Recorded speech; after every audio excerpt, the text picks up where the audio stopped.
ลุกขึ้นมาฉายแสงเถิดชีวิตเป็นเช่นเจ้าสร้างขอต้อนรับเข้าสู่รายการพลังแห่งชีวิตรายการเพื่อการสร้างแรงบันดาลใจโดยผมสุนัย เลาหาวิวัฒน์ผู้ดำเนินรายการมาพบกับท่านผู้ฟังทุกวันเสาร์เวลา 11 โมงถึงเที่ยงทางสถานีวิทยุเพื่อการศึกษาพระพุทธศาสนาและวัฒนธรรมคลื่น FM 104.5 เมกะเฮิรตซ์ออกอากาศณวัดฝายหินมหาวิทยาลัยเชียงใหม่จังหวัดเชียงใหม่สำหรับวันนี้เราเริ่มรายการเร็วขึ้นนิดนึงนะครับเพราะว่าท่านทนายความสุรชัยท่านก็เหยียดเวลาเผื่อผมให้เข้ามาเร็วขึ้นนิดหนึ่งแล้วก็ไตเติ้ลของรายการก็เริ่มเชิญอาจารย์สุนัยแล้วเอาละครับเราก็จะเริ่มเลยนะครับวันนี้สำหรับท่านผู้ชมที่ชมผ่านทั้งทาง YouTube YouTube กล้องนี้ YouTube แล้วก็ Facebook นะครับท่านพิมพ์คำว่าวัดฝายหินภาษาไทยนี่แหละครับเข้าไปปั๊บก็จะเห็นทั้งภาพทั้งเสียงเดี๋ยวนี้โลกมันพัฒนาไปแบบนี้แล้วล่ะครับรายการของเราเป็นรายการสดในช่วง15นาทีสุดท้ายก่อนหมดรายการท่านผู้ฟังสามารถโทรศัพท์เข้ามาซักถามได้ที่หมายเลข0857088122สำหรับวันนี้นะครับรายการพลังแห่งชีวิตนำเสนอท่านผู้ฟังในเรื่อง15นิสัยของคนมีความสุขละครับ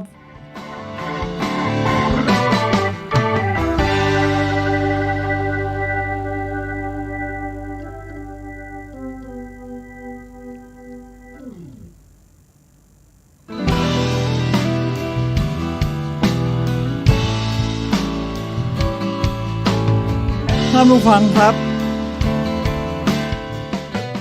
ตอนนี้เป็นช่วงที่สถานการณ์ต่างๆก็ดีขึ้นวันนี้ตรงกับวันเสาร์ที่6พฤศจิกายน2564สิ่งต่างๆก็เริ่ม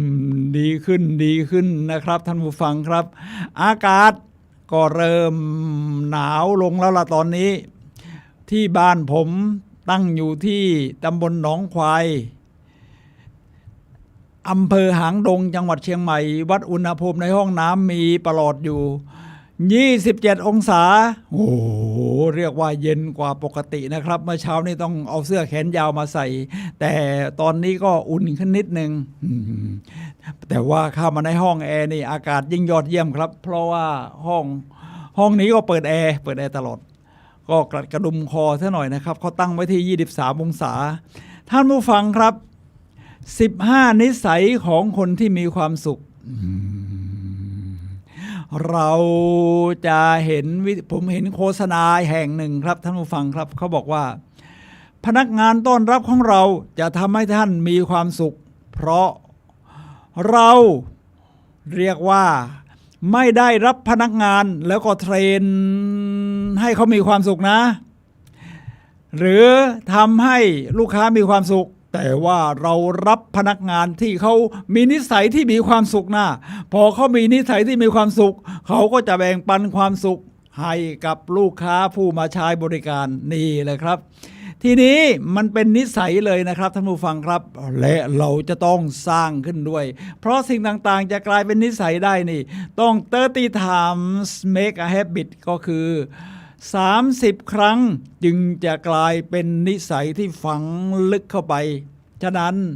การสร้างนิสัยของความสุขเราก็ต้องเริ่มสร้างด้วยตัวของเราเองนี่แหละครับผมนำบทความนี้มาจาก YouTube ซึ่งแชร์กันไปนะครับของถ้าท่านพิมพ์หาเพิ่มเติมก็ได้นะครับเขาใช้ชื่อว่า The Lavender Lifestyle นี่หน้าตาของเธอนะครับนี่หน้าตาของเธอ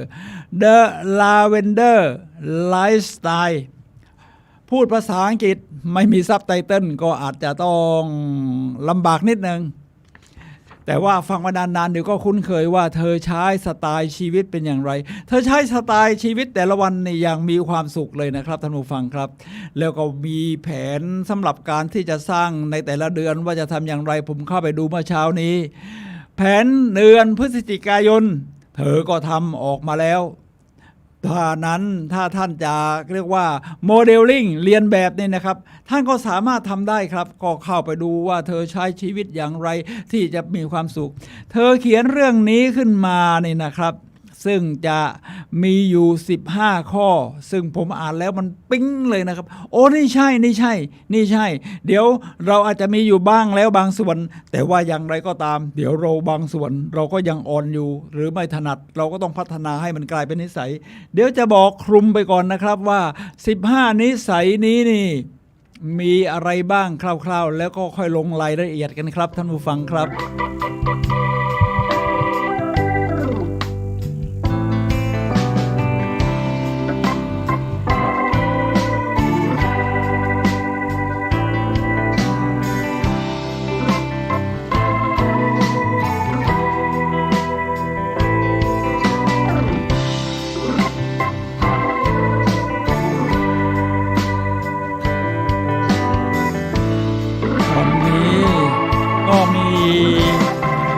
YouTube แล้วนะครับมี YouTube แล้วก็เรียกว่าใช้ได้ออกนี่ดูตัวอย่าง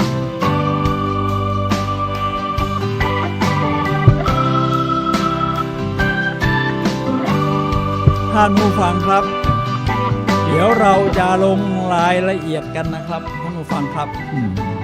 ทีนี้นะครับเราจะมาดูว่า15ข้อที่ The Lavender Story เธอรจนาไว้นี่เป็นอย่างไรบ้างเดี๋ยวผมจะพูดคลุมไปก่อนเป็นภาษาอังกฤษแต่ไม่เป็นไรครับเดี๋ยวแปลได้แบบง่ายๆเลยเอาเริ่มจากตรงนี้ครับตรงที่1 The happiest people are optimistic and have a positive mindsetคือคนที่มีความสุขที่สุดนี่นะครับก็จะมี optimistic ก็คือมองโลกในแง่ดีอ่ะแล้วก็มี mindset ที่เป็นด้านบวกคือ optimistic คือการมองโลกในแง่ดีนี่หมายความว่าโลกเราไม่ใช่มันจะดีตลอดไปนะครับในสภาพที่มันเกิดขึ้นมันก็มีทั้งดีไม่ดีกลางผสมผสานกันไปแบบนี้แหละครับทีนี้มันอยู่ที่เราเลือกจะมองครับชีวิตคือผลลัพธ์ของการเลือกถ้าเลือกแต่มองแต่ของเน่าเสียนี่มันก็จะเจอเยอะแยะก็เจอแต่ของเน่าเสียมันก็กดในการดึงดูดคุณก็ดึงแต่ของเน่าเสียเข้ามาสิทีนี้คุณก็เลือกมองสิ่งที่มันเป็นบวกพูดถึงสิ่งที่มันเป็นเรียกว่าในแง่ดีข้อต่อไปในประโยคก็บอกว่า have a positive mindsetเอา mindset ก่อนนะครับท่านผู้ฟังครับ mindset คือกรอบของจิตใจนะครับที่เราฝังอยู่ในตัวของเราเนี่ยเป็น mindset ซึ่ง mindset ของแต่ละคนก็จะไม่เหมือนกัน mindset ของคุณเป็นอย่างนั้น mindset ของผมเป็นอย่างนี้เพราะเราผ่านประสบการณ์ที่ไม่เหมือนกันการตีความหมายต่อเหตุการณ์ที่เกิดขึ้นในชีวิตทั้งประจำวันหรือเหตุการณ์อื่นๆมันตีความไม่เหมือนกันครับท่านผู้ฟังครับฉะนั้นคนที่มี positive mindset คือคนที่มีกรอบของจิตใจที่เป็นด้านบวกนะครับมองหาด้านบวกเขาจะมองเหตุการณ์แบบนี้นะครับมันก็ยังมีด้านดีอยู่เราพัฒนาด้านดีขึ้นได้นี่ก็คือในเรื่องของข้อที่1ก่อนนะเอายาวข้อที่2เกริ่น gratitude คือสำนึกรู้คุณขอบคุณข้อที่3 letting go ปล่อยสิ่งต่างๆดำเนินไปข้อที่4 live in the present อยู่กับปัจจุบันนั่นนะศาสนาพุทธของเราเลยข้อที่5 live aligned และ to their value and their authentic self ก็คือใช้ชีวิตที่ใกล้ชิดเข้าไปกับคุณค่าของแต่ละคนที่ไม่เหมือนกันอย่างที่ว่าเนี่ยครับแล้วหาเข้าไปสู่ตัวตนที่แท้จริงเราแต่ละคนมันก็ต่างกันข้อที่6 self love and confidence รักตัวเองให้เป็นเชื่อมั่นในตัวเองข้อที่7 focus on their win and follow far their have come คือจดจ่อมีสมาธิอยู่กับชัยชนะนะคือเราแพ้เราก็มีแต่ว่าถ้าไปจดจ่อกับแพ้เดี๋ยวค่อยขยายความจดจ่อกับแพ้มันก็ไปไม่ถึงไหนจดจ่อชนะขยายผลได้แล้วก็เรามาถึงจุดนี้โอ้มันก็ไม่ธรรมดาข้อที่8 resilience นะครับ self forgiveness ก็คือมีความยืดหยุ่นให้อภัยตัวเองได้ข้อที่9 surround themselves with a happy people ล้อมรอบตัวเราด้วยคนที่เขามีความสุขนะข้อที่10 give back คือให้คืนข้อที่10ข้อที่11 creativity คือสร้างสรรค์นะสร้างสรรค์ข้อที่12 meditation มีสมาธิมาศาสนาพุทธของเราเลยข้อที่13 get enough sleep นอนให้พอข้อที่14 exercise regularly ออกกำลังกายอย่างสม่ำเสมอข้อที่15 laugh often หัวเราะบ่อยๆครับท่านผู้ฟังครับ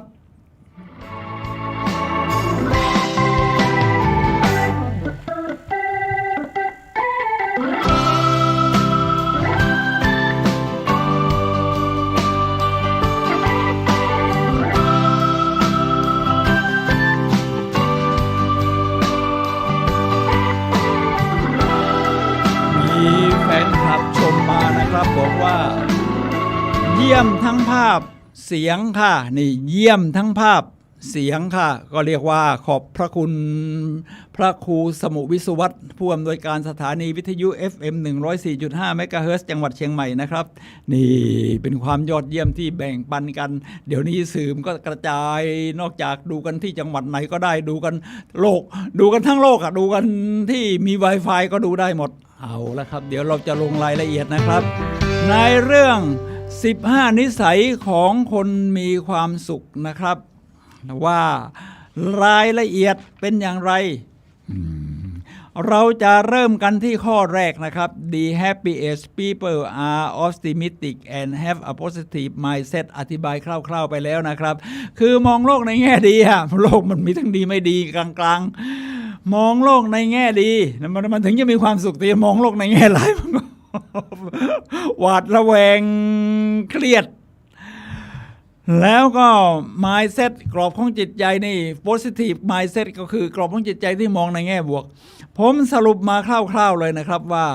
พลังของการคิดบวกนี่มีอยู่12ประการคือทำให้คุณมีพลังได้อย่างไรคนคิดบวกนี่ก็เป็นจุดเริ่มต้นของความสุขเลยนะครับท่านผู้ฟังครับที่ว่าพอเราคิดบวกมองโลกในแง่ดีทุกอย่างมันก็สดใสมันก็น่าอยู่เมื่อเช้าอากาศหนาวลงหน่อยที่บ้านผมจังหวัดเชียงใหม่ในห้องน้ำ27องศาโอ้มันน่าอยู่ครับมันเย็นขึ้นเดี๋ยวแล้วมีพยากรณ์อากาศบอกว่ามันจะเย็นกว่านี้ที่กรุงเทพจะลดลง3องศาโอ้มันเป็นความยอดเยี่ยมนี่มองโลกในแง่ดีเห็นไหมมันก็เดี๋ยวจะใช้ชีวิตได้ยอดเยี่ยม12ข้อที่ว่านี่นะครับพลังความคิดบวก12ประการมันสร้างพลังดึงพลังมาใส่เราได้อย่างไรครับข้อเริ่มที่ข้อที่1ข้อที่1คิดว่าคุณน่าจะประสบความสำเร็จเราต้องมองบวกอย่างนั้นนะครับถ้าคิดว่าข้างหน้ามันจะล้มเหลวมันก็ไม่เกิดอะไรขึ้นตั้งแต่ประวัติศาสตร์แล้วหรือถอยอีกนะตั้งแต่ประวัติศาสตร์แล้วคนที่ทำอะไรสำเร็จนี่มองโลกในแง่บวกหมดเลยครับใช่ไหมเริ่มตั้งแต่คริสโตเฟอร์โคลัมบัสก็จะไปอินเดียทางตะวันตกแล้วมีคนบอกว่าเดี๋ยวจะตกทะเลแต่เขามองโลกในแง่ดีว่าเดี๋ยวมันต้องมีฝั่งนะโลกมันกลมเขาเชื่อว่าอย่างนั้นใช่ไหมก็ไปจนกระทั่งเพราะเกาะต่างๆของฝั่งของอเมริกานี่ทีนี้มาข้อที่2คิดว่าคุณเป็นคนน่ารัก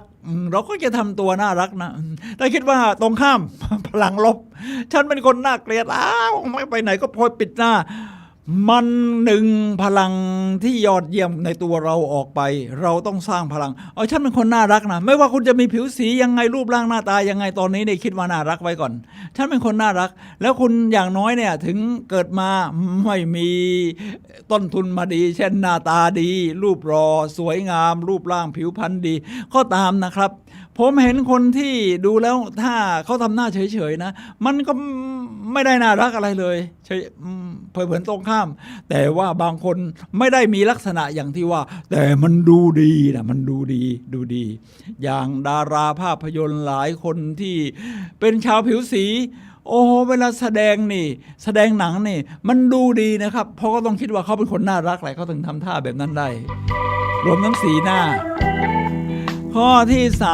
3คิดว่าคุณเป็นคนน่าคบหาสมาคมด้วย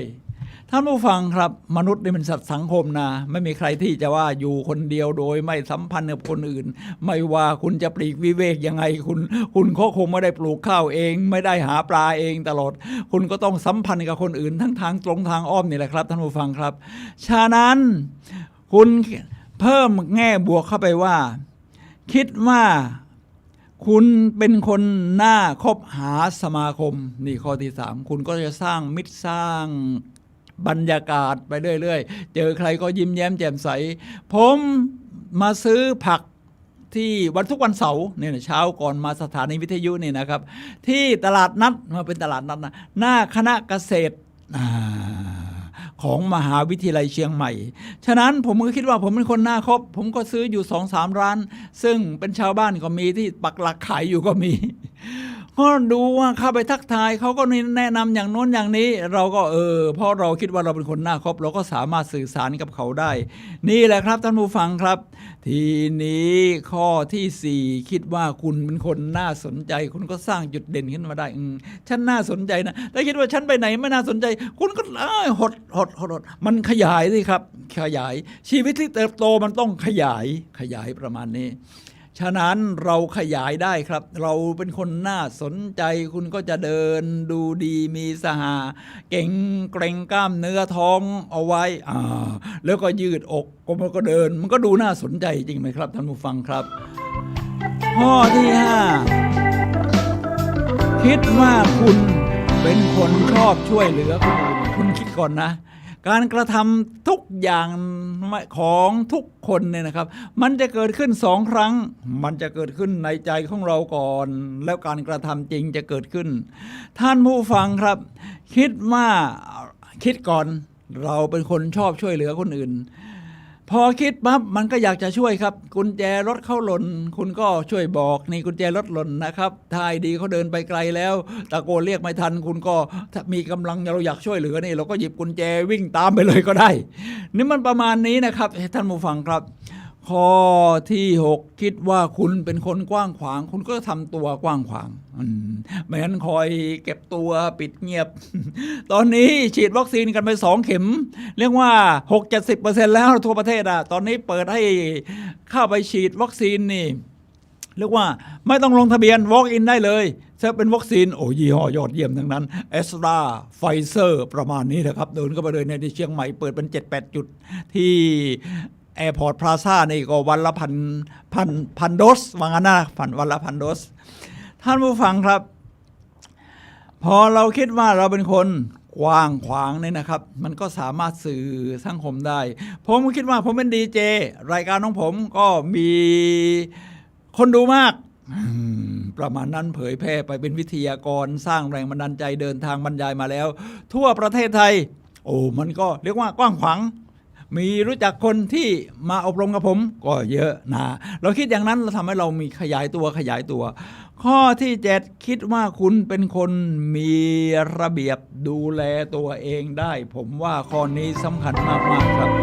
ชีวิตที่ยอดเยี่ยมเริ่มจากมีระเบียบครับเราคิดบวกเอาไว้ก่อนถึงเราจะผ้าเกิดตื่นมาผ้าห่มไม่พับไม่อะไรก็ตามนี่นะครับเราคิดก่อนครับทุกอย่างเกิดขึ้น2 ครั้งในใจก่อนคิดว่าฉันเป็นคนมีระเบียบนะตอนนี้ยังไม่ได้ทำก็จริงพอคิดอย่างนั้นแล้วเนี่ยพอตื่นเช้าขึ้นมาฉันมีระเบียบเอาผ้าห่มมาพับเวลานาวิกโยธินเขาฝึกนี่นะครับท่านผู้ฟังครับเขาก็ต้องฝึกว่าการพับผ้าห่มตอนเช้าของผู้ที่เป็นนาวิกโยธินเนี่ยเป็นยังไงพับเรียบร้อยไหมหรือกองไว้ถ้ากองไว้นี่ไปฝึกวันนี้เดี๋ยวแย่ให้ดำน้ำให้อะไรเสร็จท่านผู้ฟังครับนี่คือข้อที่7คิดว่าคุณเป็นคนมีระเบียบจะทำให้เราดูแลตัวเองได้ข้อที่8คิดว่า คุณเป็นคนแข็งแรงแต่คิดว่าอ่อนแอเนี่ยมันจะดึงโรคร้ายเข้ามานะฉะนั้นตอนนี้เป็นยุคของแม้แต่เป็นขาลงของโควิด-19 แต่ว่าเราก็ต้องคิดว่าเราแข็งแรงก่อนแข็งแรงนี่คุณก็สร้างมวลกล้ามเนื้อสร้างอะไรหลายๆอย่างใช่ไหมครับสูดอากาศบริสุทธิ์ฉันกินอาหารแล้วนี่ไม่ทำให้เกิดโรค NCD คือโรคร้ายทั้ง7ความดันเบาหวานอะไรทำนองนี้นั้นคิดว่าแข็งแรงไว้ก่อนครับท่านผู้ฟังครับข้อที่9คิดว่าคุณเป็นคนกล้าหาญฉะนั้นความกล้าหาญเนี่ยนะครับท่านผู้ฟังครับจะทำให้เรากล้าเดินทางไปไหนมาไหนหรือว่าทดลองหรือทำอะไรมาโคโปโลแล้วก็มีทั้งพ่อทั้งลุงอะไรเงี้ยเดินเท้ากันนะครับสมัยก่อนอาจจะขี่อูฐบ้างขี่ม้าบ้างสลับกันไปผ่านทะเลทรายจากประเทศอิตาลีไปยังนูหากุปไรขานที่ประเทศจีนผมว่าไม่ใช่ง่ายๆฉะนั้นผจญภัยนอกจากภูมิอากาศที่แตกต่างกันทุกจุดแล้วเนี่ยนะครับแล้วยังเจอคนเผ่าต่างๆทั้งมันต้องกล้าหาญมากๆนะจะขึ้นไปในอวกาศในดวงจันทร์เนี่ยมันต้องกล้าหาญนะมีคนกล้าหาญฉะนั้นเราคิดว่าเรากล้าหาญก่อนเพราะตอนนี้เดี๋ยวท่องเที่ยวอวกาศนี่กำลังจะเริ่มเปิดแล้วครับนั่งเครื่องกันไปท่านผู้ฟังครับต่อไปข้อที่10คิดว่าคุณเป็นคนมองโลกในแง่ดีมันจะสร้างสรรค์เลยครับคิดว่าฉันมองโลกในแง่ดีเดี๋ยวคุณก็พยายามหาจุดดีของแต่ละจุดแต่ละเหตุการณ์ที่เกิดขึ้นหาข้อที่11คิดว่าคุณเป็นคนมีบารมี ก็โอเคประมาณนั้นข้อที่12สุดท้ายคิดว่าคุณเป็นคนมีจิตใจตั้งมั่นตรงนี้เป็นหลักศาสนาพุทธของเราครับจิตใจตั้งมั่นเป็นสิ่งที่สำคัญทำให้คุณมั่นคงเชื่อมั่นในตัวเองประมาณนี้นี่คือพลังความคิดบวก12ประการนะครับที่ผมรวบรวมมานี่คือข้อแรกของการสร้างนิสัยที่มีความสุข The happiest people are optimistic and have a positive mindset ก็คือคนที่มีความสุขที่สุดมองโลกในแง่ดีและมี mindset ที่เป็นด้านบวก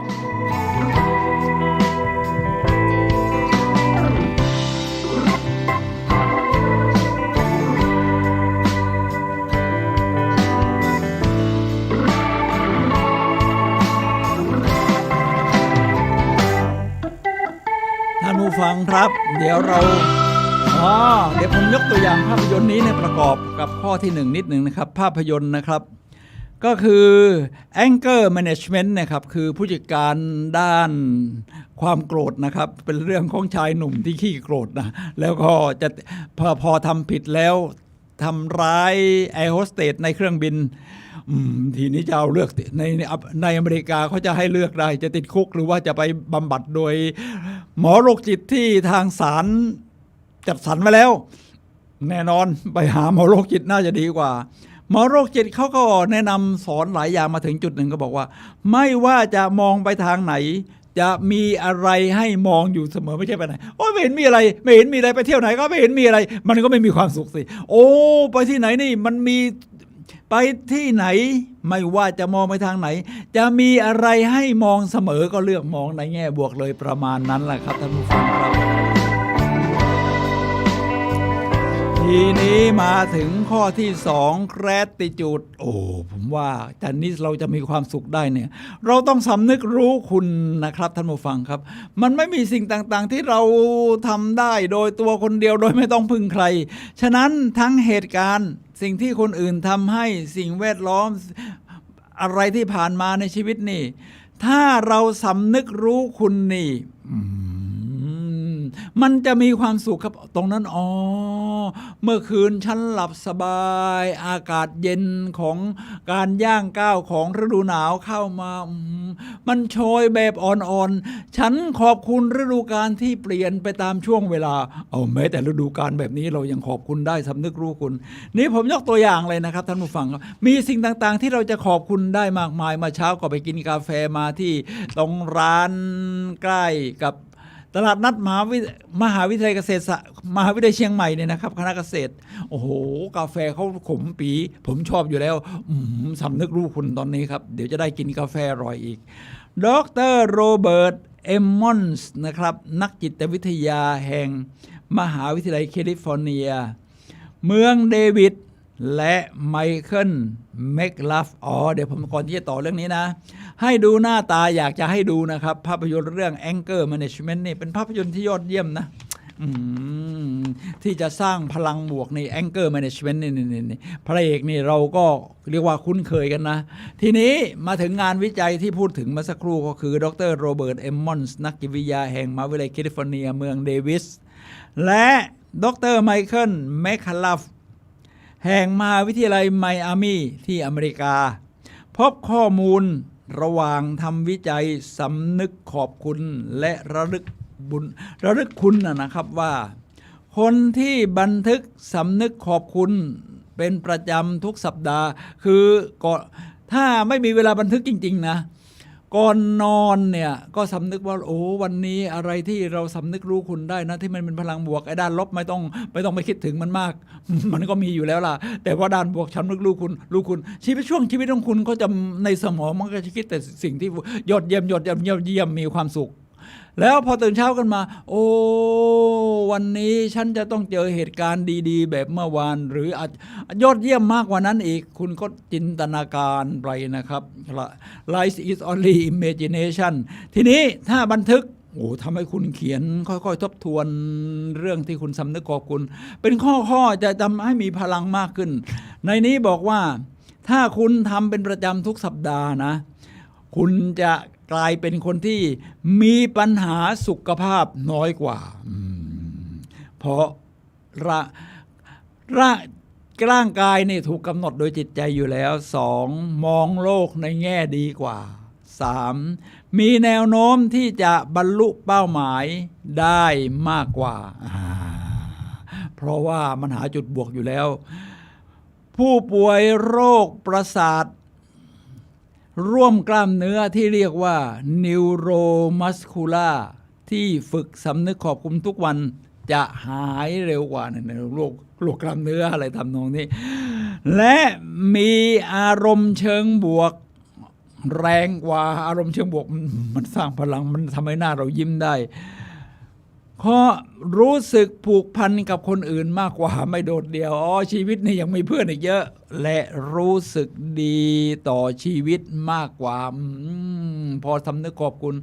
รู้สึกว่าชีวิตเรามีค่ารู้สึกว่าชีวิตเดินต่อ Life must go on นี่คือข้อที่ 2 gratitude สำนึกขอบคุณต่อเหตุการณ์บุคคลสิ่งของที่ผ่านเข้ามาในชีวิตของเราครับ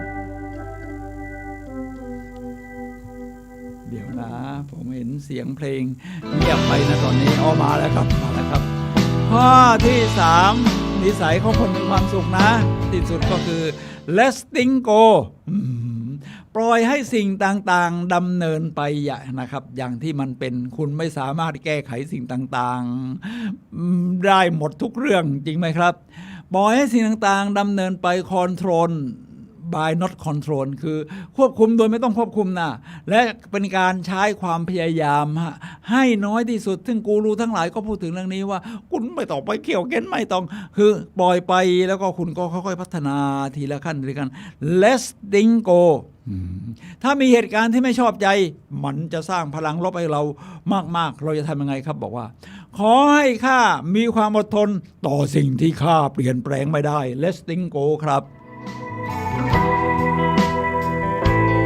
ข้อที่ 4 live in present อยู่กับปัจจุบันครับใช้ชีวิตแต่ละขณะหลักศาสนาพุทธของเราแท้เลย the power of now อยู่กับทั้งกายานุปัสสนาร่างกายความคิดเหตุการณ์ที่เกิดขึ้นเห็นสัมผัสด้วยอายตนะทั้ง5นี่นะครับท่านผู้ฟังครับทำให้เราสัมผัสชีวิตจริงๆแล้วเราก็รู้สึกว่านี่คือการใช้ชีวิตมันเป็นความสุขเลยล่ะผมแต่ก่อนเวลาจะไปไหนเอาง่ายขับรถมาจะมาสถานีวิทยุขับลวกซื้อของผลไม้เสร็จใส่ไม่สนใจอย่างอื่น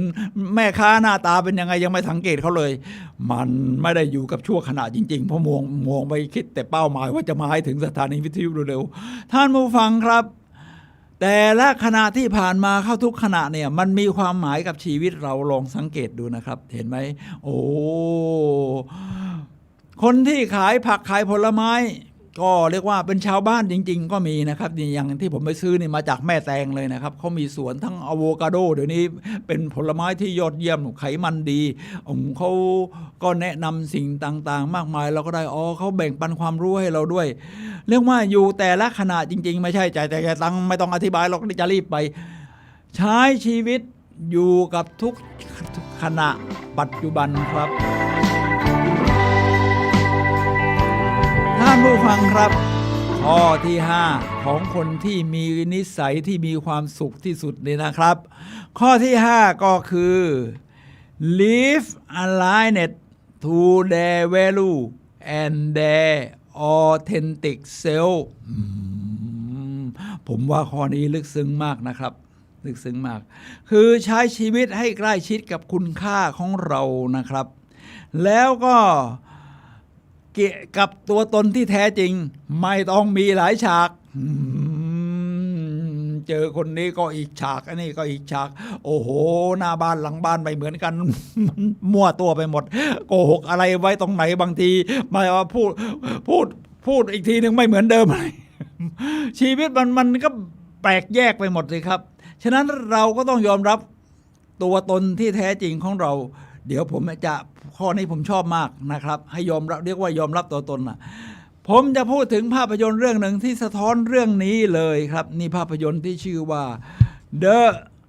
Stepford Wives ชีวิตของชุมชนที่ชื่อว่า Stepford ในอเมริกา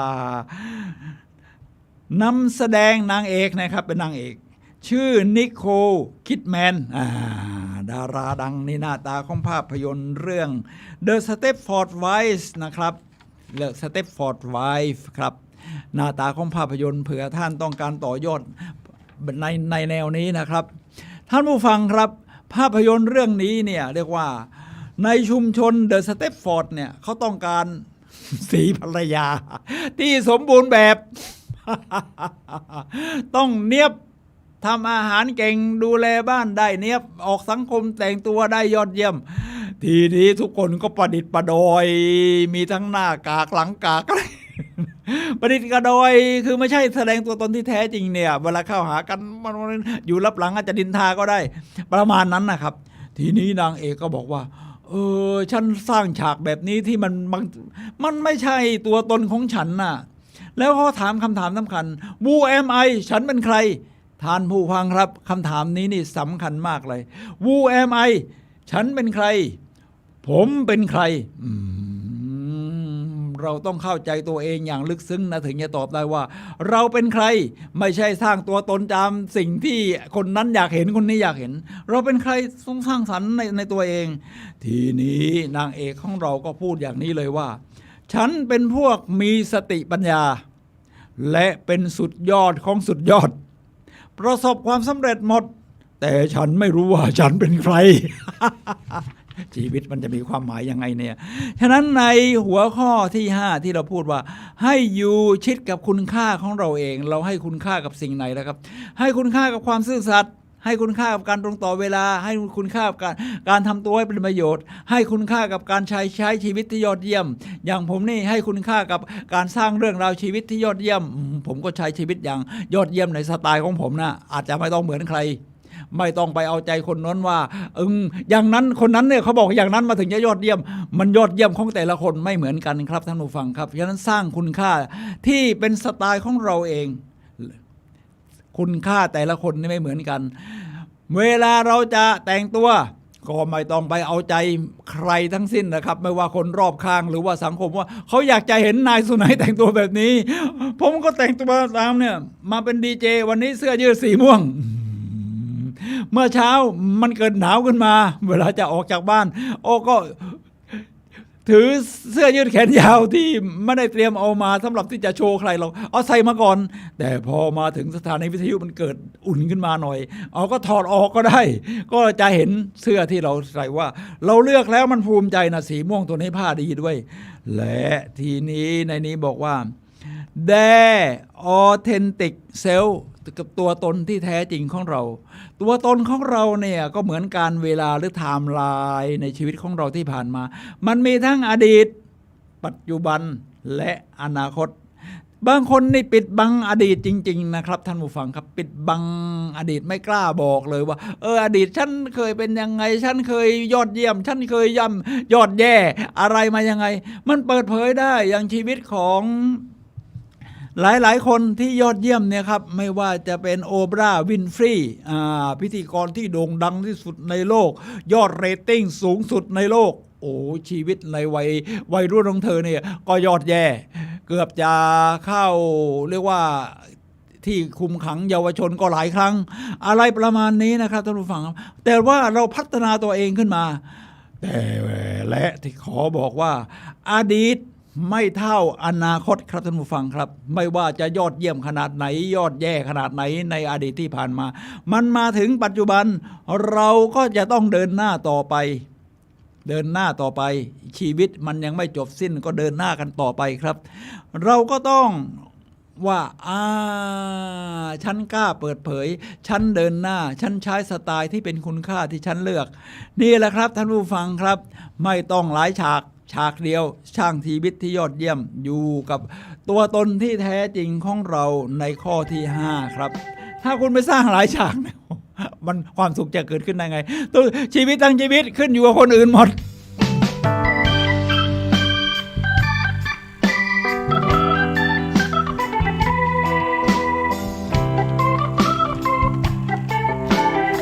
ท่านผู้ฟังครับขณะนี้ท่านกำลังรับฟังรายการพลังแห่งชีวิตรายการเพื่อการสร้างแรงบันดาลใจโดยผมสุนัย เลาหาวิวัฒน์ผู้ดำเนินรายการมาพบกับท่านผู้ฟังทุกวันเสาร์เวลา 11 โมงถึงเที่ยงทางสถานีวิทยุเพื่อการศึกษาพระพุทธศาสนาและวัฒนธรรมคลื่น FM 104.5 เมกะเฮิรตซ์จังหวัดเชียงใหม่เนี่ยนะครับท่านผู้ฟังครับหรือทาง YouTube Facebook พิมพ์คำว่าวัดฝายหินวันนี้เราคุยกันในเรื่อง15 นิสัยของคนที่มีความสุขครับท่านผู้ฟังครับเราเดินหน้าต่อข้อที่6 Self Love and Confidence ก็คือรักตัวเองให้เป็นและ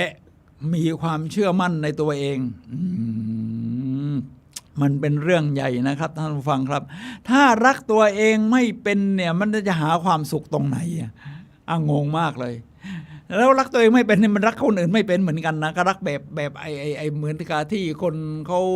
อีกฝ่ายหนึ่งอยากให้เราแสดงอย่างคนอย่างนี้เราเรียกว่ารักมันไม่ใช่ครับเริ่มจากรักตัวเองให้เป็นก่อนครับไม่ว่าอดีตฉันจะผ่านอะไรมาฉันก็ยังรักตัวฉันเอง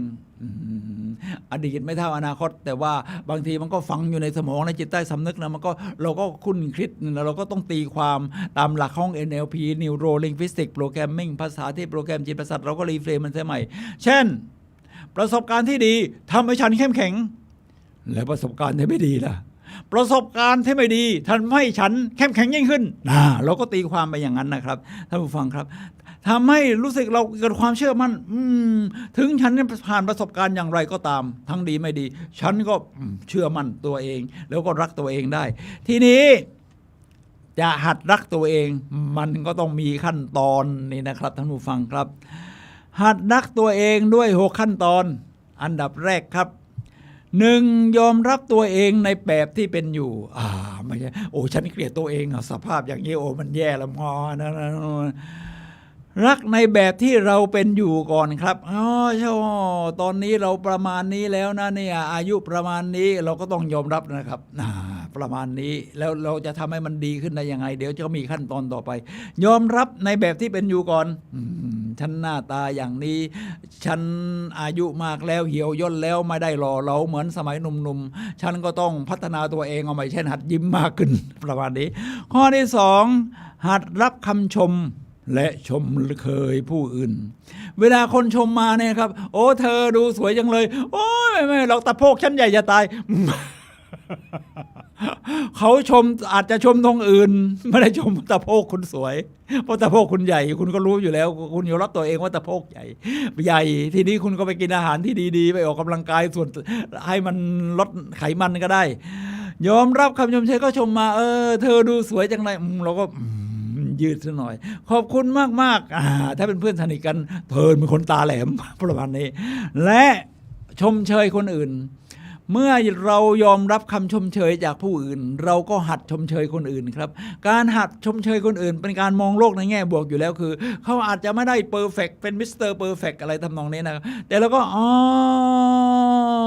เขามีดวงตาที่เข้มข้นแม้ตรงอื่นจะไม่ค่อยเท่าไหร่เราก็ไม่ต้องพูดถึงเราก็พูดถึงจุดที่มันเป็นจุดบวกเพราะเราเป็นคนคิดบวกอยู่แล้วนี่ใช่ไหมครับหัดชมเชยผู้อื่นข้อที่3บันทึกความสำเร็จใส่สมุดบางทีมันลืมไปนะทำไมเราไม่ได้มีแต่เรื่องเลวร้ายเพราะสมองนี่ต้องการป้องกันตัวเองมิกดาลาในส่วนลึกสมองในของเราเป็นสัตว์เลื้อยคลานอยู่แล้วคอยป้องกันตัวเองมากเกินเราก็ต้องบันทึกไว้ครับมันจะได้เอามาอ่านทบทวนบันทึกไว้ในสมุดบันทึกความสำเร็จนั่นนะเป็นสมุดทีนี้ถ้ามาโลกยุคใหม่เขาก็บันทึกไว้ในคอมพิวเตอร์ถ้าจะพัฒนาไปกว่านั้นผมเนี่ยบันทึกไว้ลงใน YouTube เลยสร้างเรื่องราวชีวิตของเราเองมันเป็นความสำเร็จเช่นผมตั้งเป้าหมายในชีวิตคุณค่าของผมคือชีวิตคือการเดินทางไม่ใช่จุดหมายปลายทางผมก็ตั้งคุณค่าเลยครับว่าจะเดินทางรอบโลกผมก็ทำมาอย่างนั้นจริงๆคิดอย่างไรมันเกิดใจจดจ่อการกระทำเกิดขึ้น2อย่างในใจก่อนการกระทำจริงตามมาผมเดินทางมาแล้ว67ประเทศทั่วโลกทีนี้จะบันทึกยังไงสมัยก่อนอาจจะใส่อัลบั้มสมัยนี้มันมีแต่ภาพดิจิตอลก็เอามาทำเป็นวิดีโอลง YouTube อยากจะดูประเทศไหนที่เราเดินทางสำเร็จมาแล้วเห็นความยอดเยี่ยมของแต่ละประเทศตอนนี้กำลังทำเนเธอร์แลนด์อัมสเตอร์ดัมที่เที่ยวมันก็เยอะกำลังจะลงเรือล่องเรือเข้าไปเที่ยวมิวเซียมต่างๆของแวนโกะเนี่ยนะท่านผู้ฟังครับมันเป็นความสำเร็จเราก็บันทึกไว้ใน YouTube ก็ได้โลกมันทันสมัยประมาณนั้นเห็นไหมชีวิตฉันไม่ธรรมดานะยอดเยี่ยมเราก็รักตัวเองมากขึ้นนิสัยมีความสุขก็จะมากขึ้นข้อที่4ปฏิบัติต่อตัวเองให้ดีเป็นคนมีวินัยฝึกนะครับหายใจไม่ใช้ชีวิตสมบุกสมบันข้อที่5ชมเชยรักและให้กำลังใจตัวเองหัดชมเชยตัวเองนะฉันยอดเยี่ยมฉันใช้ได้เราก็รู้สึกมันมีความสุขตอนเช้าขึ้นมาเนี่ยผมตื่นขึ้นมาเนี่ยผมก็เอาฝ่ามือทาบอกฉันเป็นอัจฉริยะฉันประยุกต์ใช้ภูมิปัญญาของฉันผมก็คิดว่าผมเป็นอัจฉริยะจริงๆแล้วผมก็พยายามพัฒนาตรงนี้เนี่ยผมประยุกต์ใช้ภูมิปัญญาของผมได้ที่สะสมมาและกำลังจะหาเพิ่มขึ้นนี่ประมาณนี้เลยครับรักตัวเองและให้กำลังใจตัวเองฉันเชื่อมั่นฉันมีพลังฉันทำได้ข้อที่6สุดท้ายให้มองเงาตัวเองในกระจกหรือสะท้อนมา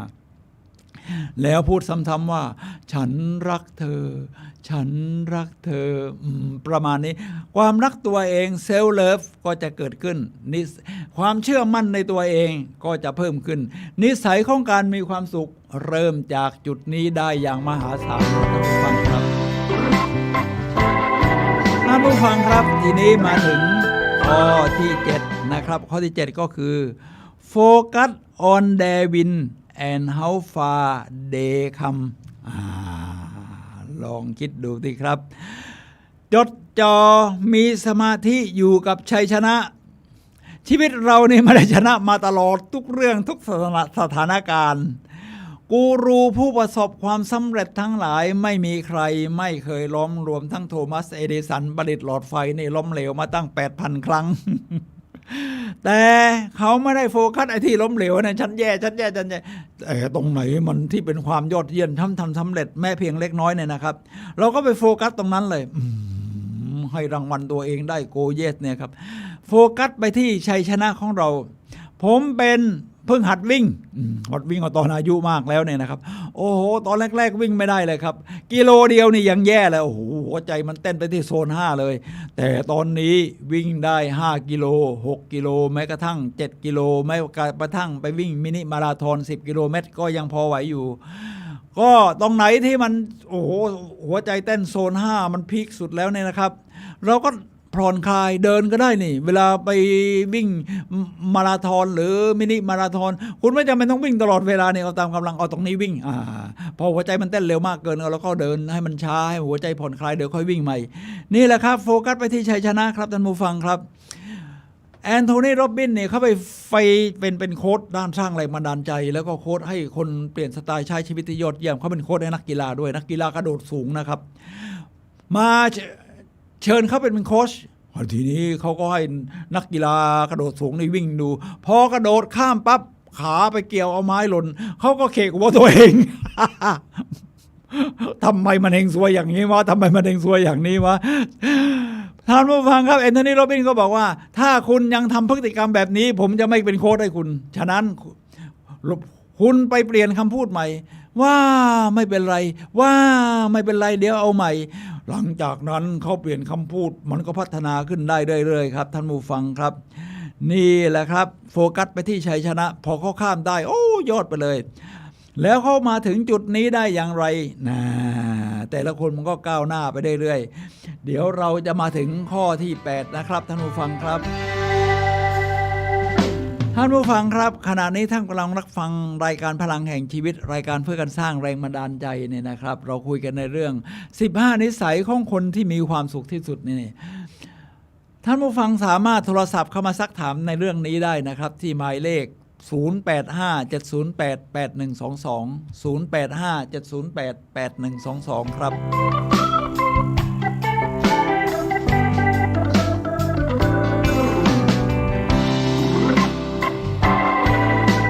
ท่านผู้ฟังครับผมเดินหน้าต่อข้อที่8นิสัยของคนที่มีความสุขที่สุดคือ resilience self forgiveness ก็คือ resilience ก็คือยืดหยุ่นอะ flexible ชีวิตมันต้องยืดหยุ่นไม่ต้องฉันฟันธงว่าจะต้องอย่างนี้เป๊ะเปลี่ยนแปลงไม่ได้ชีวิตมันต้องยืดหยุ่นคุณไปเจอก้อนหินขวางหน้าอยู่คุณ คิดจะเดินผ่าเข้าไป มันก็สาหัสดีครับคุณก็ต้องถ้ามันปีนไม่ไหวก็มุดใต้ดินก็ยากก็เดินอ้อมอาจจะไกลหน่อยแต่มันก็ไปได้ชีวิตมันก็ขึ้นอยู่ยืดกับการยืดหยุ่นที่เรียกว่าพุทธภาษิตจีนเขาบอกว่าเป้าหมายเขียนไว้บนหินผาเส้นทางแผนการเขียนไว้บนผืนทรายวิธีปฏิบัติเขียนไว้บนผืนทรายเป้าหมายเขียนไว้บนหินผาฉะนั้นพื้นทรายเนี่ยโดนน้ำทะเลซัดสาดมันก็ลบเลือนได้มันก็ยืดหยุ่นวิธีเดินฉะนั้นยืดหยุ่นกับชีวิตนะครับท่านผู้ฟังครับไม่ต้องไปเป๊ะแล้วเราก็จะมีความสุขไม่ใช่ว่าอันนั้นเนี่ยก็ไม่ได้ตามมาตรฐานฉันไอ้นี่ก็ไม่ได้มาตรฐานฉัน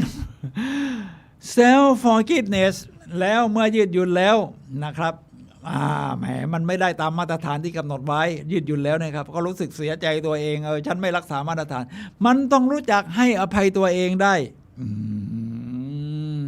การให้อภัยตัวเองเนี่ยนะครับเป็นเรื่องสำคัญมากเลยบางคนก็ฝังใจมาตั้งแต่ไม่ว่าจะอายุขนาดไหนยิ่งเยาว์วัยนี่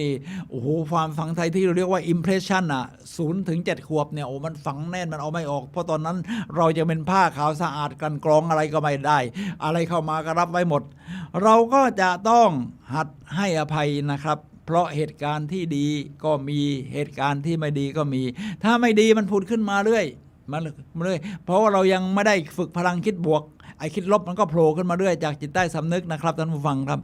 เราก็ให้อภัยตัวเองครับ I love you I am sorry please forgive me thank you ฉันรักคุณฉันขอโทษโปรดยกโทษให้ฉันขอบคุณไม่ว่าเหตุการณ์นั้นจะเกิดจากการกระทำของคุณเหตุการณ์ที่คนอื่นหรือเหตุการณ์กระทำต่อคุณมันก็มีทั้งดีไม่ดีแน่นอนอยู่แล้วแต่ว่าถ้ามันจิตใต้สำนึกเรามีพลังลบอยู่เยอะมันก็ต้องรู้จักฝึกI love you I am sorry please forgive me thank you ฉันรักคุณฉันขอโทษโปรดยกโทษให้ฉันขอบคุณนี่คือข้อที่8ของคนที่มีนิสัยมีความสุขคือ resilience ยืดหยุ่นกับชีวิตและ self forgiveness เรียกว่าให้อภัยตัวเองเรื่องความยืดหยุ่นนี่นะครับผมชอบของทางหมู่บ้านพรำ ถึงเป็นหมู่บ้านของพระเซนทันติสัตฮันที่ไปตั้งไว้ที่ท่านเป็นพระชาวเวียดนามแต่มีสำนักอยู่ที่ประเทศฝรั่งเศส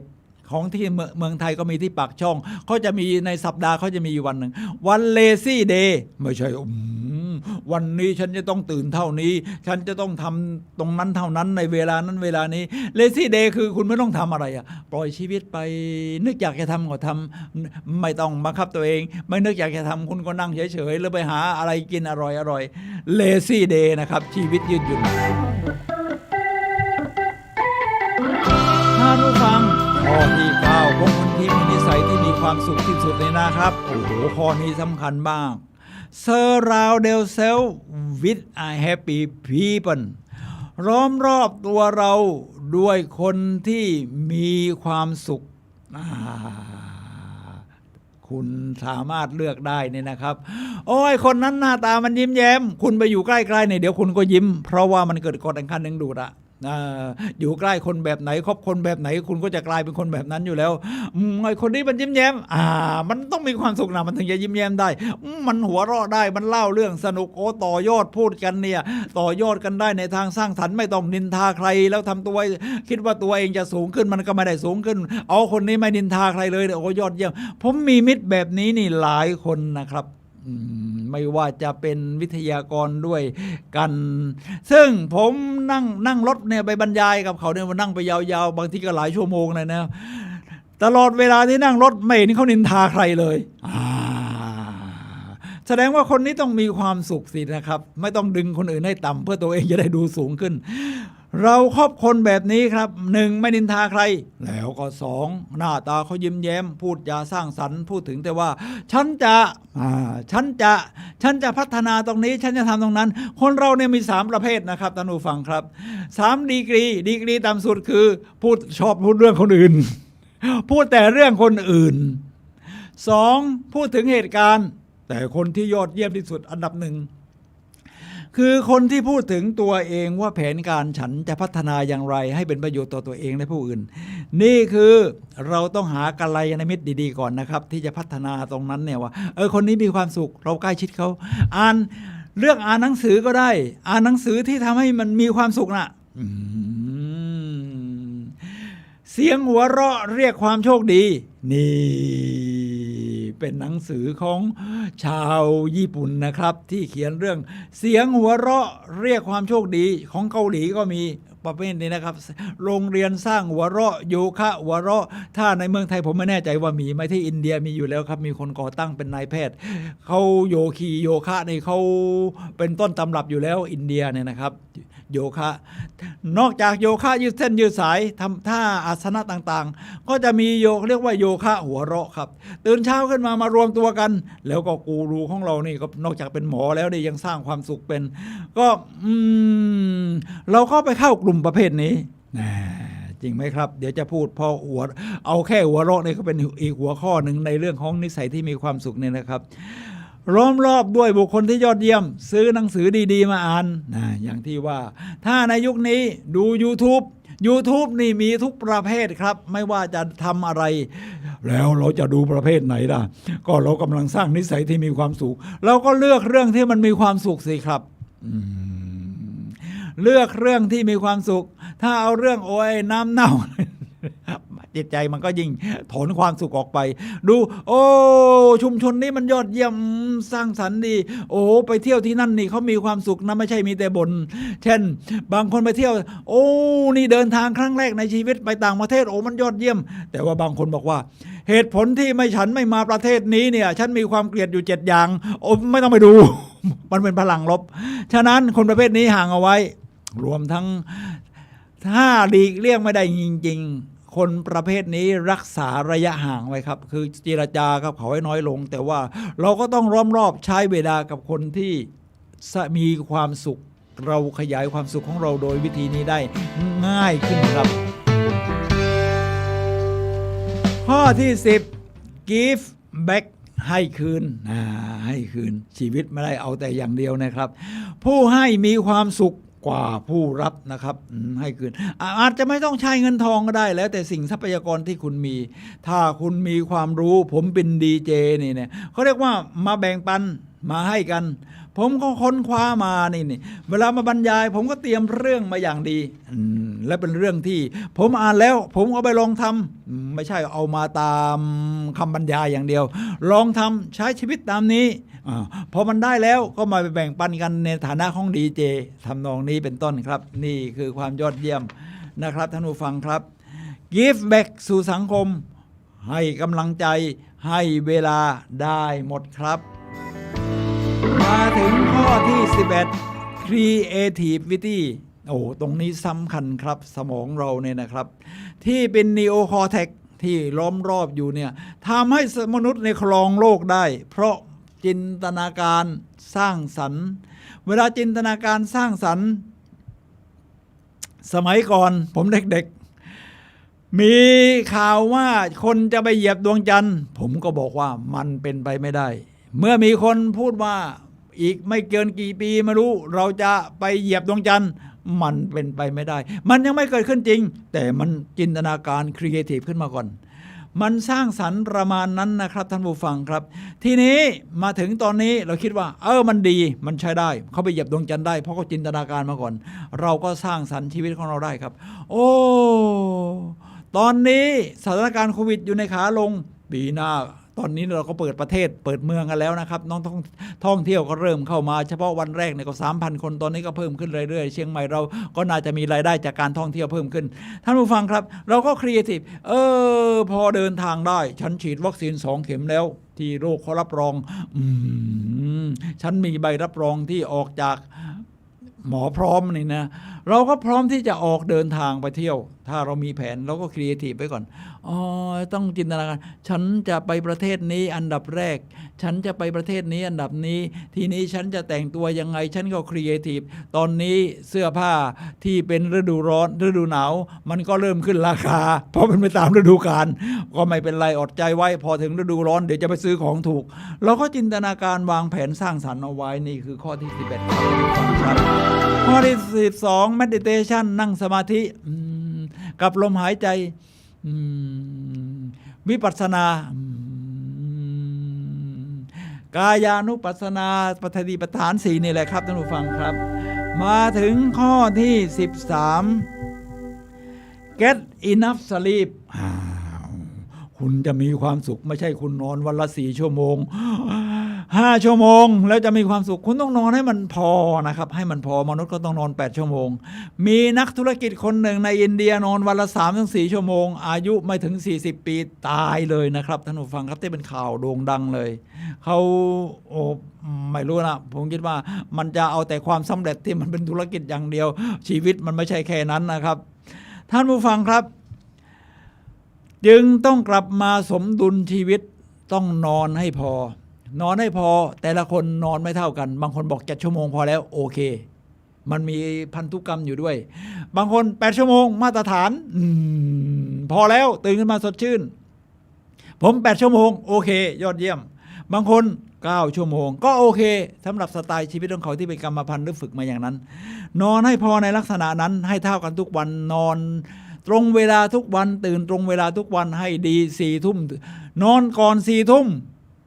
เพราะ4 ทุ่มถึงตี 2โกรทฮอร์โมนหลั่งซ่อมแซมร่างกายยิ่งเราอายุมากอย่างนี้นี่การซ่อมแซมร่างกายก็ต้องสูงฉะนั้นข้อที่13 get enough sleep นอนให้เพียงพอครับ4 ทุ่มถึงตี 2นี่ให้หลับให้ดีข้อที่14 exercise regularly มวลกล้ามเนื้อชีวิตสร้างมาสำหรับการเคลื่อนไหวอะไรที่ไม่ได้ใช้พระเจ้าจะเอาคืนรวมทั้งมวลกล้ามเนื้อ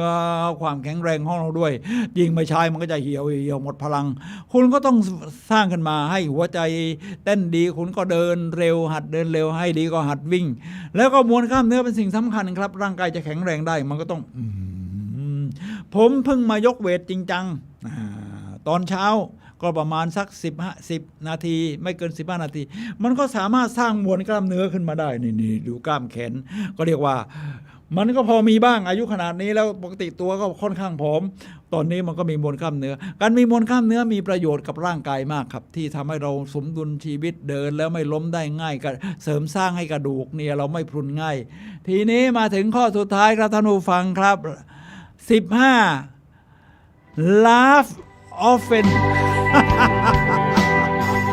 หัวเราะบ่อยๆการหัวเราะทำให้เอนโดฟินฮอร์โมนชนิดนี้หลั่งโดพามินหลั่งท่านผู้ฟังครับมันคึกคักนะครับชีวิตนี่หัวเราะได้นะครับโยคะหัวเราะถ้าเรามีชมรมในเมืองไทยเนี่ยผมว่าน่าสนใจนะโยคะหัวเราะตื่นเช้ามารวมพลกันนี่ก็มีคนนำก่อน บางทีไม่ได้ฝึกนานๆกล้ามเนื้อปอดอะไรมันขยายตัวไม่ได้กล้ามเนื้อแก้มก็มันไม่ยิ้มมันก็ต้องฝึกหัวเราะแบบนี้ครับฉะนั้นเห็นอะไรก็หัดหัวเราะ ทีแรกก็ออก ก่อน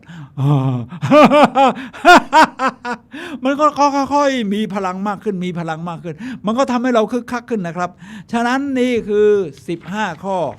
15นิสัยของคนที่มีความสุขนะครับท่านผู้ฟังครับลองค่อยๆพัฒนาเราตัวเราเพื่อสร้างความสุขเพิ่มขึ้นแบบนี้ครับ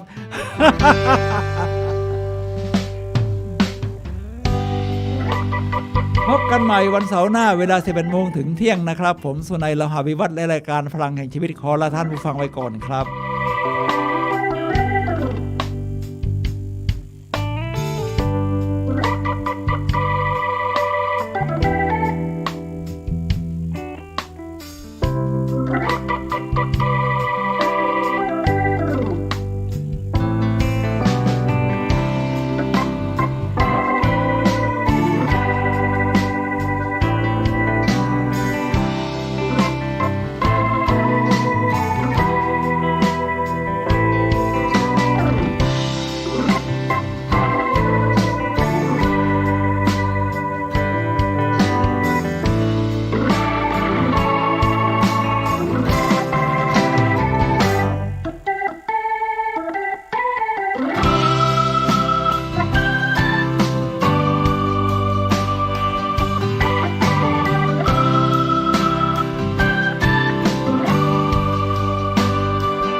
อย่างไรก็ตามสอบถามกลุ่มตัวอย่างเคยพบปะพูดคุยกับอดีตนายกหรือสมาชิกอบต.เพื่อเสนอแนวคิดในการแก้ปัญหาหรือพัฒนาท้องถิ่นไหมก็มีเพียง39%บอกว่าเคย61%บอกว่าไม่เคยส่วนการรู้จักแอปพลิเคชันสมาร์ทโหวตที่กกต.ได้พัฒนาขึ้นเพื่อใช้สำหรับให้ผู้มีสิทธิ์เลือกตั้งหาข้อมูลเกี่ยวกับการเลือกตั้งมีเพียง33%ที่ตอบว่าทราบและ67%ตอบว่าไม่ทราบขณะที่แอปพลิเคชันตาสับปะรดที่กกต.สร้างขึ้นเพื่อเป็นช่องทางให้ประชาชนแจ้งข้อมูลการทุจริตการเลือกตั้งก็มีประชาชนทราบเพียง38%ตอบว่า62%ตอบว่าไม่ทราบทางด้านนายธนสุวิทย์ยังกล่าวทิ้งท้ายว่าจากข้อมูลดังกล่าวที่กลุ่มท่านกำลังรับฟังสถานีวิทยุสาธารณะจังหวัดเชียงใหม่คลื่นพัฒนาคุณภาพชีวิต FM 92.25 เมกะเฮิรตซ์บริหารและจัดการโดยวัดป่าแดงมหาวิหารส่งกระจายเสียงจากเลขที่ 71 หมู่ที่ 14 บ้านใหม่หลังมอ ตำบลสุเทพอำเภอเมืองจังหวัดเชียงใหม่ รหัสไปรษณีย์ 50200 หมายเลขโทรศัพท์ 081881881569 0520000636-7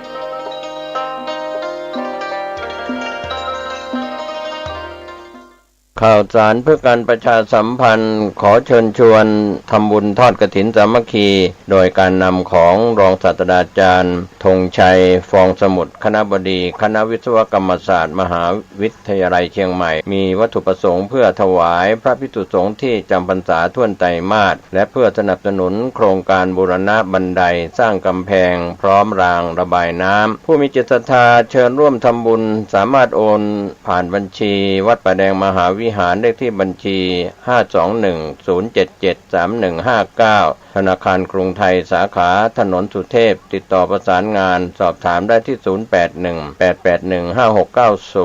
ชาสัมพันธ์ให้ท่านได้รับรู้รับทราบร่วมงานบุญทอดกฐินสามัคคีของวัดป่าแดงมหาวิหารตรงกับวันพุธที่ 17 พฤศจิกายนเชิญท่านร่วมงานนี้ช่วงเช้า 9:09 น.โดยพร้อมเพรียงกันกฐินทานคือสังฆทานบุญทานยิ่งข่าวสารเพื่อการประชาสัมพันธ์ขอเชิญชวนผู้ใจบุญใจกุศลร่วมทำบุญทอดกฐินสามัคคีประจำปี 2564 ในวันอาทิตย์ที่ 7 พฤศจิกายน พุทธศักราช 2564 ขึ้น 3 ค่ำเดือนยี่เวลา 11 นาฬิกาทอดกฐินณวิหารวัดร้องอ้อตำบลตะพิเตื้ออำเภอเมืองเชียงใหม่จังหวัดเชียงใหม่เชิญท่านร่วมงานบุญทอดกฐินณวัดร้องอ้อตำบลตะพิเตื้ออำเภอเมืองเชียงใหม่จังหวัดเชียงใหม่วันอาทิตย์ที่ 7 พฤศจิกายน 2564 เวลา 11 นาฬิกาโดยพร้อมเพรียงกันล้อมรวมศรัทธาเพิ่มพูนกุศลบุญทาน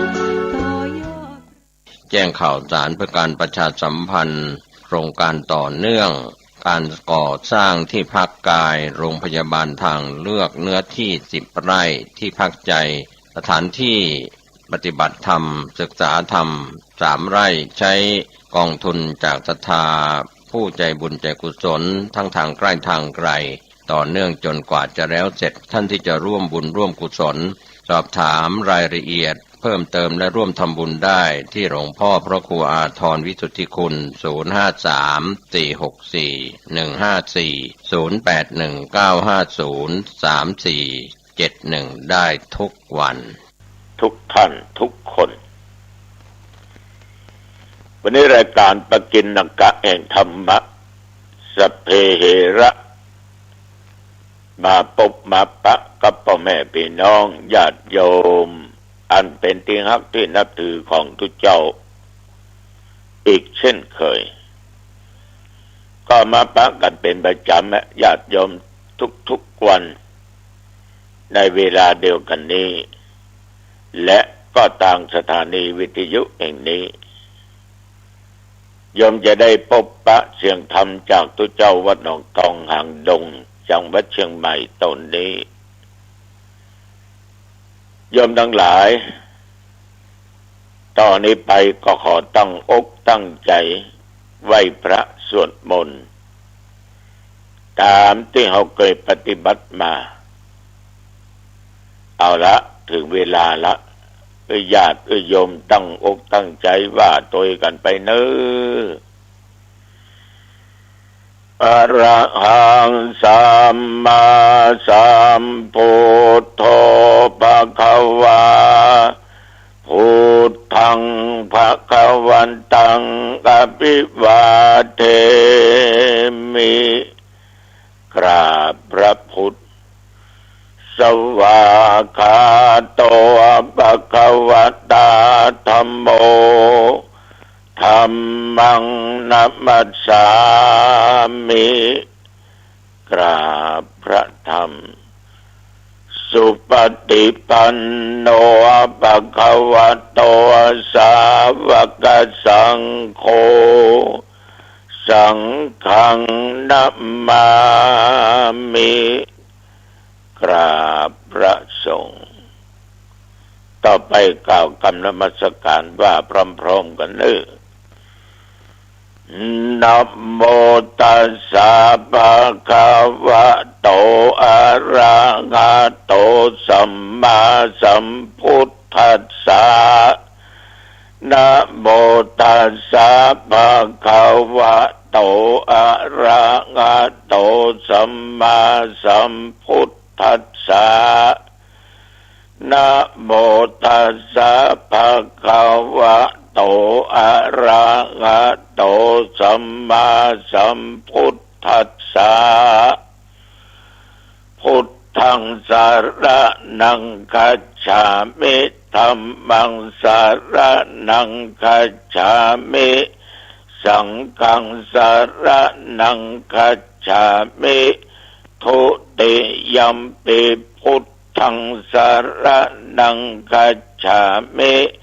ทุติยัมปิธัมมังสรณังคัจฉามิ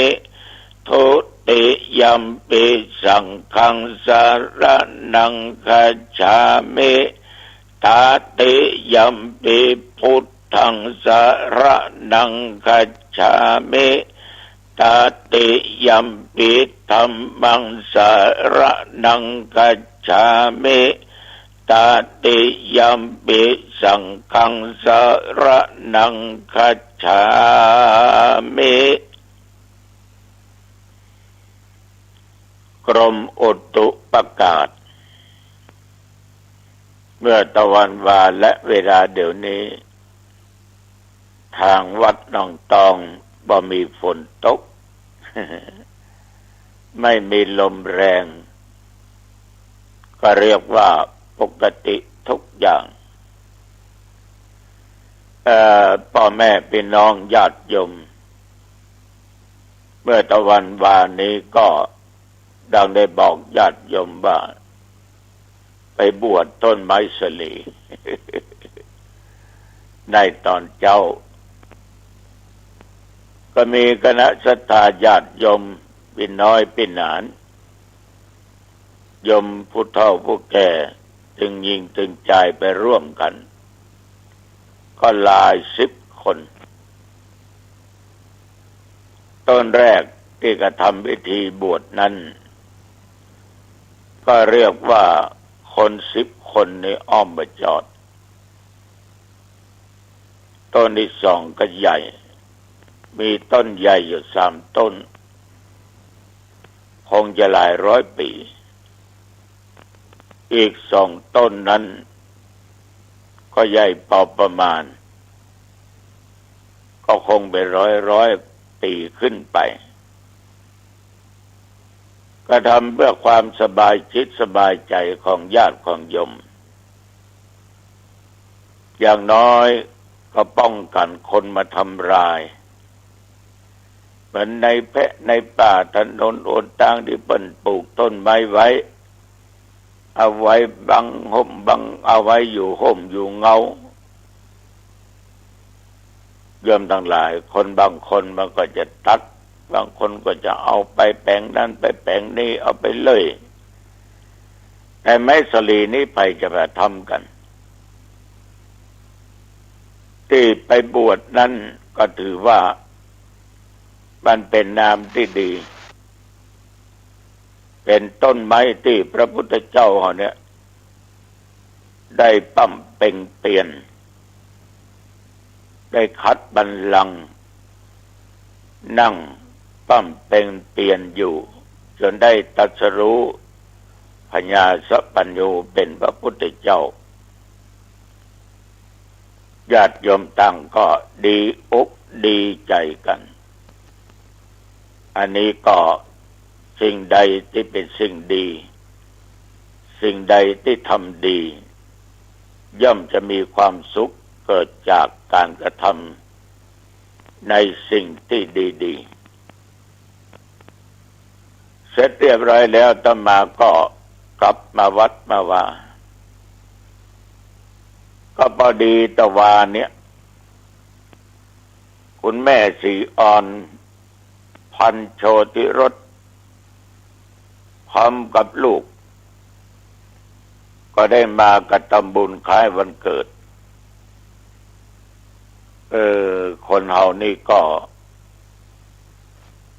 ถ้าวันไหนเป็นวันคล้ายวันเกิดตนตัวเขาจะหูเขาจะทำสิ่งที่ดีๆเพื่อแก่ชีวิตเหมือนกับว่าเอาได้สืบต่ออายุไปอีกอย่างแม่ศรีอ่อนนี่โยมทั้งหลายเดิมตีปั้นป้นอยู่ตำบลป่าเมี่ยงอำเภอดอยสะเก็ดแล้วก็ขายตีทั้งปุ้นเนาะราคามันดีมาเจ้าอยู่ห้องแถวตึกแถวที่สระปีแล้วมาซื้อตีซื้อเอือนอยู่ที่ในเขตตำบลหนองตองแม่ศรีอ่อนกับลูกสาวนี่เป็นแฟนรายการธรรมะเป็นแฟนพันธุ์แท้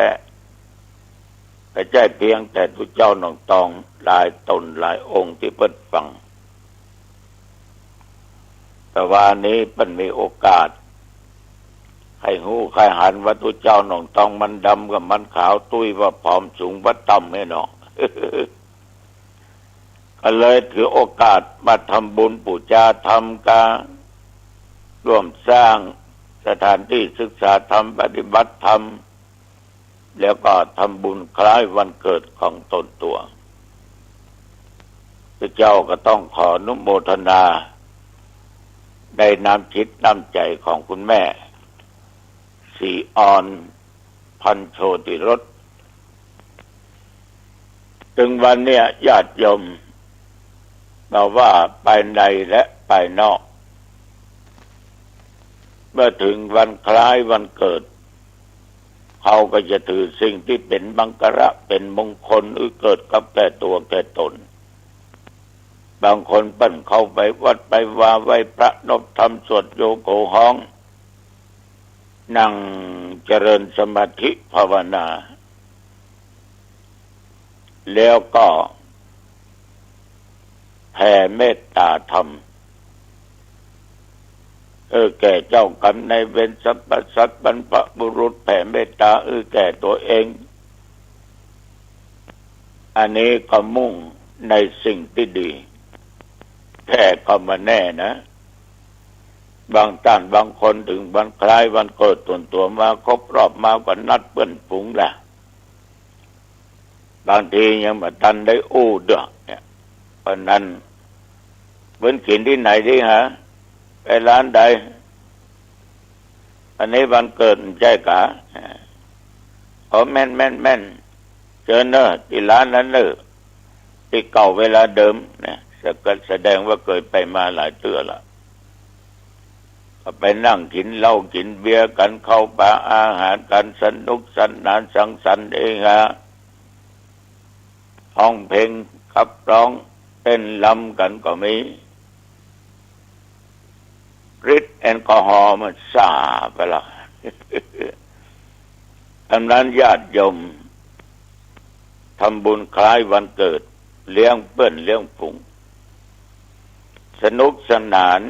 แต่ลืมทั้งบ้านทั้งจองพ่อแม่ได้กินหมูเรื่องอ่ะลูกเต้ากาเมียตัวเองเป็นจะได้หมูเรื่องอ่ะ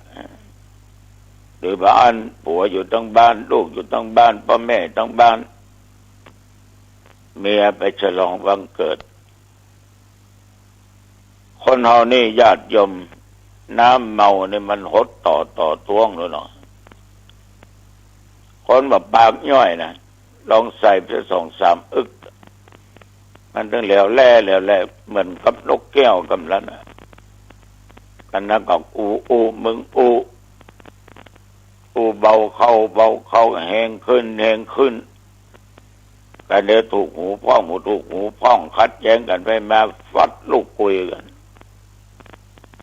คนเกิดปิ๊กบ้านตาปามหน้าอกย้ำญาติโยมทั้งหลายคนที่ไปแสดง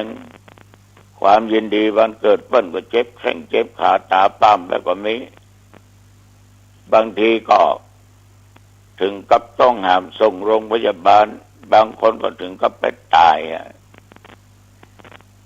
ฉะนั้นญาติโยมความคิดของคนเราเนี่ยมันก็แตกต่างกันไปแต่มันก็เป็นสิทธิของแต่ละบุคคลที่คิดจะคิดจะทำแต่ตัวเจ้าก็คิดว่าคนที่เปิ้นไปไว้พระสวดมนต์เจริญสมาธิภาวนาแผ่เมตตาดังที่กล่าวนั้นอันนั้นถือเป็นมงคลต่อชีวิตเอาไปกินไปม่วนไปงันมันก็ถูกต้องมันก็ดีถ้ามันไม่เกิดเรื่องว่ามีการทะเลาะวิวาทว่าทำร้ายร่างกายกันขึ้นคำอู้คำจาเป็นอัปมงคลก็มีอย่างญาติโยมไปทำบุญคล้ายวันเกิดที่วัดตัวเจ้าประกอบปันโจกปันใจอย่างเงี้ยอายุวันโนทุกขังพลังถ้าโยมจะพอผูกข้อมือตัวเจ้าก็จะผูกข้อมือปันโจกปันใจเพื่อเป็นมังกรเป็นมงคลเพื่อให้กำลังอกกำลังใจต่อกันและกันอย่างโยมแม่เมื่อตะวันวาแม่สีอ่อนเนี่ยนะก็ได้สักบึดสักเมื่อก็มีป้าวินันแก้วกับแม่วิจันฟองสั่งกิจบ้านพญาจุมปูสลับปีนี่ก็แฟนพันธุ์แท้ฟังตุลุงเตศมาเมื่อใดเมื่อเบาได้หันตัวพญาจุมปูนี่ประเทศบ่อยนะแต่ก่อนนะเจ้าก็ประการสำคัญงานของคณะสงฆ์อำเภอสระปีคุณภาพชีวิตและการธรรมะสัญจรนั้นไปพบทุกปีแต่2 ปีที่เพิ่นงดกันต้องขอขอบใจต่อพระวินันแก้วกับแม่วิจันทร์ฟองนื้อพร้อมกับลูกหลานเล่นมากันจัดหลายมาคือกำลังอกกำลังใจแก่ทุกเจ้าต้องขอขอบคุณเป็นอย่างมากเนี่ยญาติโยมทั้งหลายทุกคนที่มาวัดจะมาก็ให้ข้อคิดธรรมะได้สนทนากันเรื่องธรรมะธรรมโมนอกจากโยมมาถามอาการเจ็บไข้ได้ป่วยอาการอาพาธแต่เราก็มาได้ข้อคิดสนทนาธรรมกันอย่างเมื่อตะวันวานี่ก็